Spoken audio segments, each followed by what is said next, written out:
Hello, this is Hero Examination, where we examine all types of heroes from all types of media. For our first hero, we'll be doing Batman from the Matt Reeves Batman movie.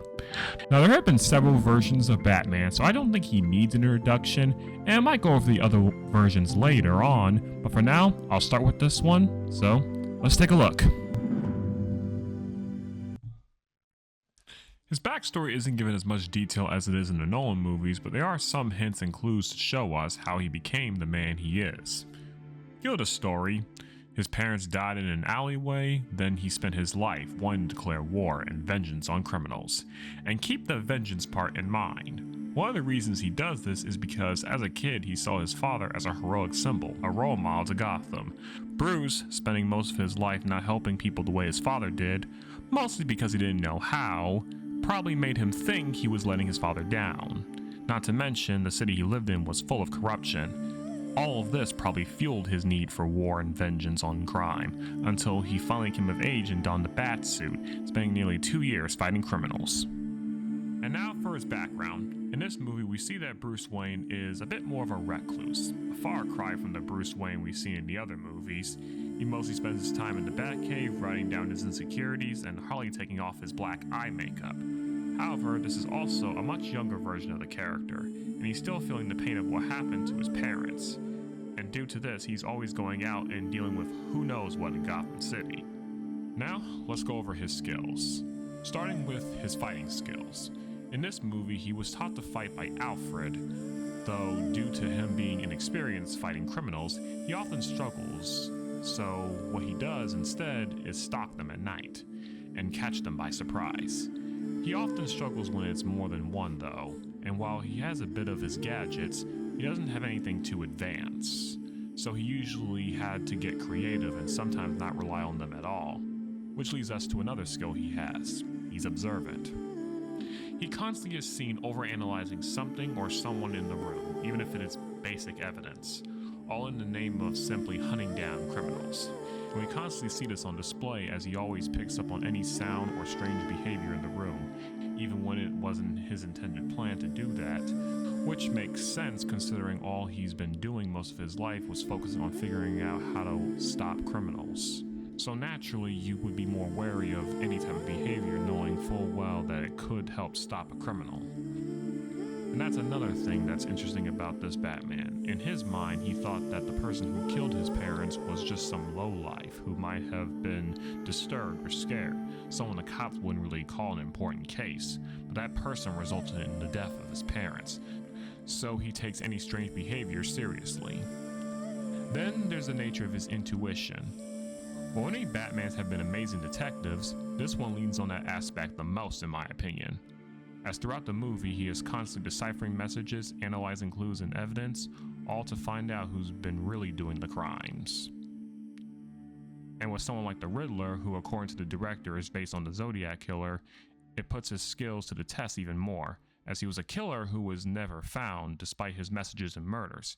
However, he never just looks at the clues simply because, like the riddles, sometimes they do not mean what they say on the surface. He is good at looking at the deeper meaning of said riddles and finding out their true motives. We also see, unlike most Batmen, he relies on other people the most. Not just Commissioner Gordon, but also victims involved in the cases, to even sometimes the mob themselves. For example, he stalks Catwoman because he thinks she's involved with one of the cases, so he uses her to spy on one of the suspects, just so he can get closer to the case. We also see him communicate with the Penguin, just so he can find more clues that lead him closer to his target. This type of detective work makes sense, as that's mostly what he has to go off on. And due to him being a vigilante, he's able to get stuff done a lot more smoothly. He also is a bit more nonchalant about his duties, oftentimes going in without not so much of an uncaring attitude, but a look like nothing really affects him, aside from the moments when he thinks he's being jumped, as he seems unaffected by a lot of what people say or do to him and only responds when he needs something from someone. Unfortunately, there are some flaws with his method of being Batman. For starters, he's not even called Batman. He's simply called Vengeance. He is a man who's simply taking revenge on criminals, and this makes the city fearful of him. Like when he saves a person from a group of criminals, it's quite clear that he's also afraid of him too. There's also his own personal life being affected, as he basically doesn't have one. He's always in the Batcave and almost never going out in public, which means his name is often put through the mud, even though he never intended for that to happen because one of his motives for becoming Batman is to protect his family's legacy. We also know that even though he relies on certain people, he often struggles to see the good in them, as he has a lot of trust issues. And while this is somewhat reasonable, he also thinks he has all the answers and thinks he's able to judge people, not fully understanding certain people's feelings and emotions, which would make sense considering, again, his lack of any social life. But also the fact that he constantly hears things about how the city is corrupt and how he must fix it, which not only enhanced his viewpoint, but also it kept reminding him of the death of his parents and the good they could have done to help the city. In some ways, becoming Batman is a way of letting his frustrations out, which is pretty dangerous all things considered. And the only times he makes a public appearance are when he needs to do more Batman work, like at the mayor's funeral or when he had to meet Falcone to find out what happened to his parents. However, over the course of the movie, we see more of how this behavior eventually forces him to a different approach. For starters, due to Wayne's name being dragged through the mud by the media, it caused a lot of crimes to happen. For example, when Thomas had this charity that a lot of powerful people in Gotham stole, including Falcone, which eventually led to him getting greedy, he helps take down a man named Maroni, possibly because he thinks he might have been responsible for getting rid of his most valuable ally, Thomas Wayne. They were pretty big rivals according to the movie, and once they all helped him, he made careers out of those people who helped him. And not only were they able to abuse their power, but Falcone was able to basically run the city how he pleased, turning it into a cesspool of crime. So now let's go over his dynamics, starting with Alfred. And this dynamic is a bit different from the others. While most Alfreds are either wise or diplomatic, his relationship with him is more forceful.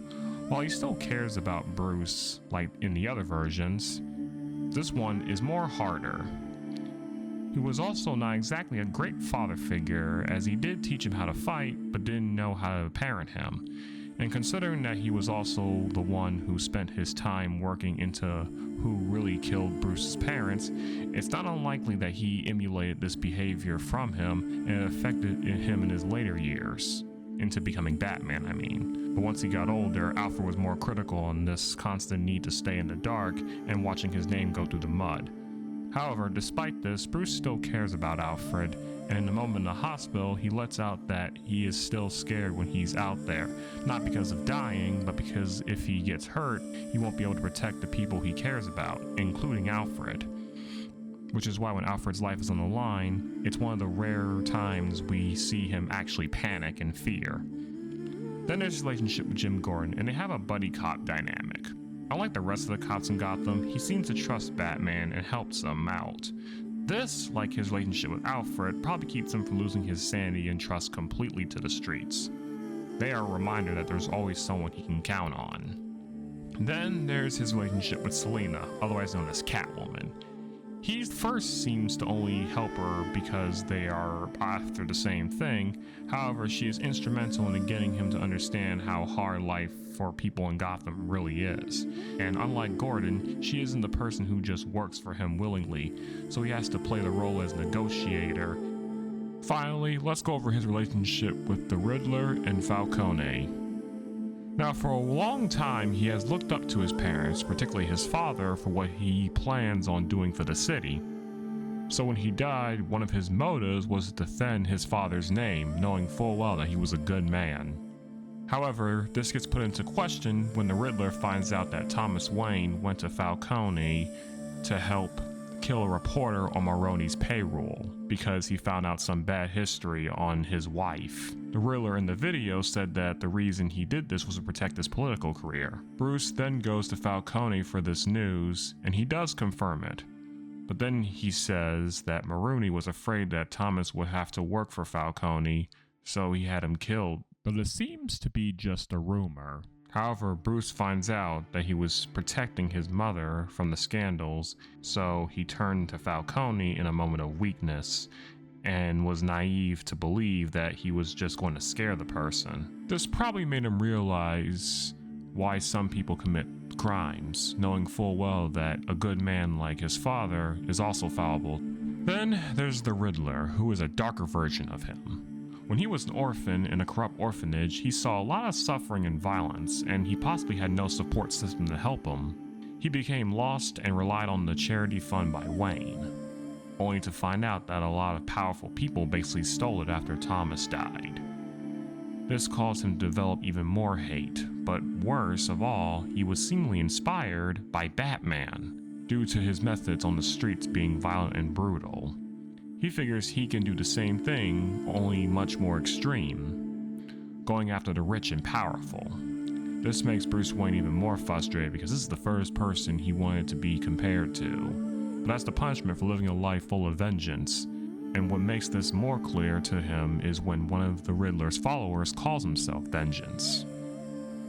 And finally, at the end of the movie, he decides to become the hero the city needs. As it starts to flood, he goes down to help the people from drowning.